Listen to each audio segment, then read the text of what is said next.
გამარჯობა თქვენ უყურებთ კურიერს 6 საათზე მე პაატე იაკობაშვილი ვარ. Ამ თუთებში ხმაურია სააპელაციო სასამართლოს ეზოში ერთმანეთს კორტების სპეცოპერაციისას დაღუპულთა და ამ საქმეზე ბრალდებულთა ახლობლები დაუპირისპირდნენ. დაკავებული პოლიციელების ახლობლებმა და ოჯახის წევრებმა იური ვაზაგაშვილის ოჯახის წევრებს ეგრეთ წოდებული სირცხვილის დერეფანი მოუწყვეს. განხილვა სააპელაციოში ბრალდების შუამდგომლობით გადაიდო, სულ რამდენიმე წუთის წინ კი პოლიციამ აქციის ერთ-ერთი მონაწილე დააკავა. დავითარება ახლა სასამართლოში და ვინ არის დაკავებული, ჩვენი ჟურნალისტი სალომე ბოკუჩავა ჩაგვერთვება ადგილიდან პირდაპირ ეთერში. Pat ამ წუთებში განეინატრალდა ვითარება მიმდინარე ტერიტორიაზე დაპირისპირება რამდენიმე წუთის განმავლობაში და რამდენჯერმე განვითარდა. Ამ დროისთვის ტერიტორიაზე მობილიზებულია საპატრულო პოლიცია, ვრცელდება ინფორმაცია, რომ დაკავებულია ერთი პირი. Ამ დროისთვის ჩემი ინფორმაციით არ არიან დაშავებულები, დაპირისპირება ჯერ კიდევ მოხდა სასამართლო პროცესის დაწყებამდე, როდესაც სააპელაციო სასამართლოში ვაზაგაშვილის ოჯახის წევრები და ახლობლები მოვიდნენ. დაპირისპირება მათსა და ცააძის ოჯახის წევრებს შორის მოხდა. დაპირისპირება ხელმეორედ გამეორდა მაშინ, როდესაც სააპელაციო სხდომა კიდევ ერთხელ გადაიდო 13 მაისს.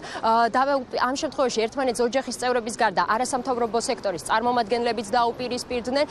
დაპირისპირებამ გადაინაცვლა სააპელაციო სასამართლოს ეზოში, სადაც სირცხვილის კორიდორი მოეწყო. მოგვიანებით კი მიმდინარე ქუჩაზე, სადაც საპატრულო პოლიციის გამოძახება გახდა საჭირო. გადმოგცეთ და წაიკითხოთ კარგად რა. გიორგის ნაწილი განსაკუთრებით. კონცერტის მოსაწყობად ან მოსულან.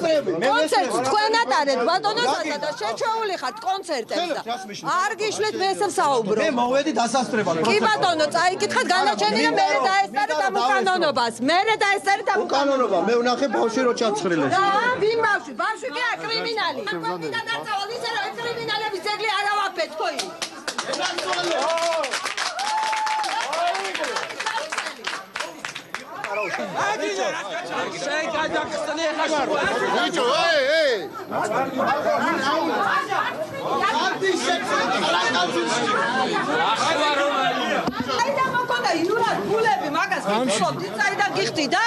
ნარკოტიკების გაყვიდვიდან?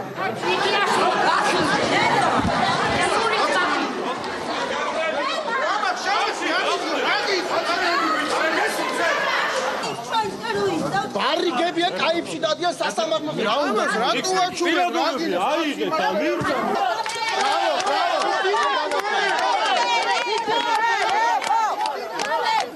ამ პროცესში მე ჩავერთვები დღეიდან.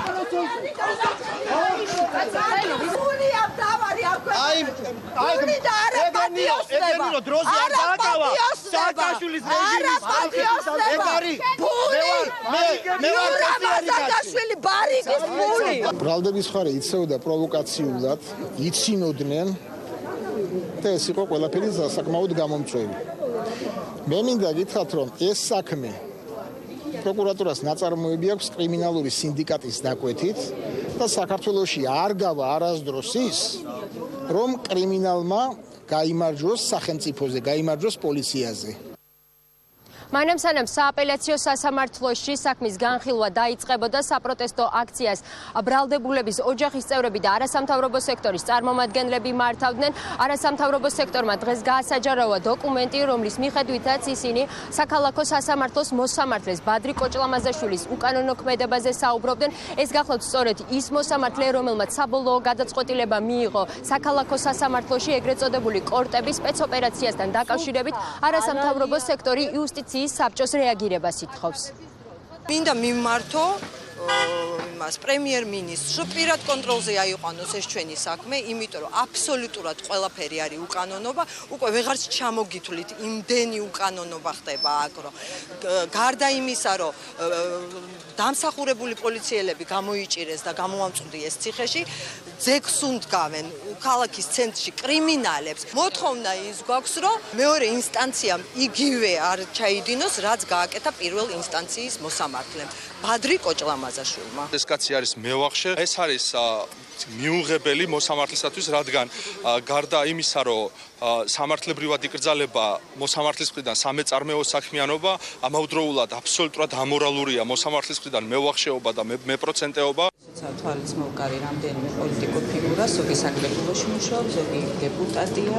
გავიგეთ, რომ დასაქმებულები არიან, გავიგეთ, რომ სხვა საქმეს ქვეყნის ასაკეთებენ, მაგრამ მე მგონი მათი პასუხისმგებლობის საკითხი იქნება აი სწორედ სამოქალაქო დაპირისპირება რომ იმართება, პროვოცირებას უწევენ, მე მგონი ისინი ხელს და მე მგონი ეს არ არის მათი არც უფლება და არც მოვალეობა.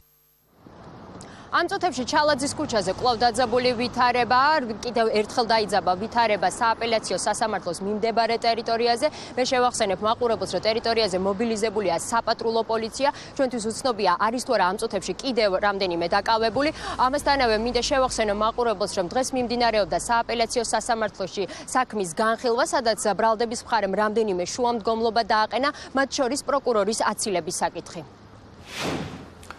დიდი მადლობა სააპელაციო სასამართლოდან სალომე ბოკუჩავა გვერდებოდა პირდაპირ ეთერში. ხელისუფლება ქმნის სპეციალურ სამუშაო ჯგუფს, რომელიც სასამართლოს განაჩენების გადახედვაზე ემუშავებს. ჯგუფის სავარაუდო წევრები დღეს პარლამენტის იურიდიულ საკითხთა კომიტეტში